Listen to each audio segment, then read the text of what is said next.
السلام عليكم. علاج السعال المزمن او الكحه المزمنه غنحتاجو بصلتين صغار بهذه الطريقه هذه نقيتهم، اولا بصله كبيره، ومن الافضل تكون حمراء. البصل الاحمر انا ما توفرش عندي، استعنت غير بهذا.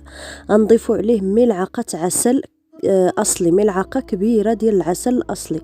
غادي نغطوه على جنب، وكل 20 دقيقه نحركو، يعني نفوتو 20 دقيقه ونحركو بهذه الطريقه لمده 4 سوايع، وهو كيتحرك كل 20 دقيقه حتى نحصلوا على هذا السيرو اللي كتشوفوه هنا. باقي ما يعني مازال ما تكون عندي السيرو بشكل جيد.